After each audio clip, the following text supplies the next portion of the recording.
જય જવાન જય કિસાન। આજે ગુજરાત ઓબીસી વર્ગીકરણ સમિતિના જે તારકભાઈ ઠાકોર ગાંધીનગર ખાતે જે ઓબીસી વર્ગીકરણ માટે લડત લડી રહ્યા છે એમનું મારું પૂરું સમર્થન છે। જો અમારા સમાજને ઓબીસીનો પૂરેપૂરો લાભ મળશે તો અમારી સમાજના કેટલાય દીકરા દીકરીઓ સારી નોકરી મેળવી શકશે અને જો ઓબીસીનો લાભ મળતો થઈ જાય તો અમારા પછાત જે વિદ્યાર્થીઓ છે એ સારી નોકરી લઈ શકે છે। એટલે આજે હું બે હાથ જોડીને વિનંતી કરું છું કે આપણી સમાજમાં જે પણ આગેવાનો હોય નેતાઓ હોય એ ઓબીસી વર્ગીકરણ મુદ્દે સરકારમાં રજૂઆતો કરે। હું પણ મારા બે હાથ વિનંતી કરું સરકારને, પણ હું પણ મારા વિડીયોના માધ્યમથી કહેવા માંગુ છું કે અમારી સમાજને જે ઓબીસીનો લાભ મળતો હતો એ પાછો મળતો થઈ જાય અને તો જ અમારી સમાજ અમારા દીકરા દીકરીઓ શિક્ષણ મેળવી અને સારી નોકરી મેળવી શકશે।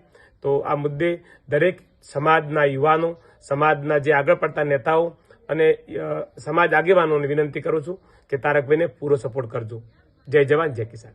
જય જવાન જય કિસાન। આજે ગુજરાત ઓબીસી વર્ગીકરણ સમિતિના જે તારકભાઈ ઠાકોર ગાંધીનગર ખાતે જે ઓબીસી વર્ગીકરણ માટે લડત લડી રહ્યા છે એમનું મારું પૂરું સમર્થન છે।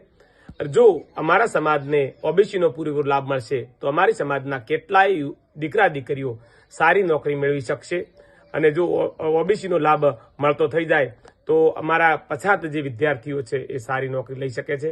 એટલે આજે હું બે હાથ જોડીને વિનંતી કરું છું કે આપણી સમાજમાં જે પણ આગેવાનો હોય નેતાઓ હોય એ ઓબીસી વર્ગીકરણ મુદ્દે સરકારમાં રજૂઆતો કરે। હું પણ મારા બે હાથ વિનંતી કરું સરકારને, પણ હું પણ મારા વિડીયોના માધ્યમથી કહેવા માંગુ છું કે અમારી સમાજને જે ઓબીસીનો લાભ મળતો હતો એ પાછો મળતો થઈ જાય અને તો જ અમારી સમાજ અમારા દીકરા દીકરીઓ શિક્ષણ મેળવી અને સારી નોકરી મેળવી શકશે।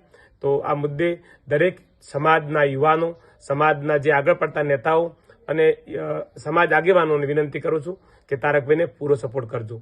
જય જવાન જય કિસાન।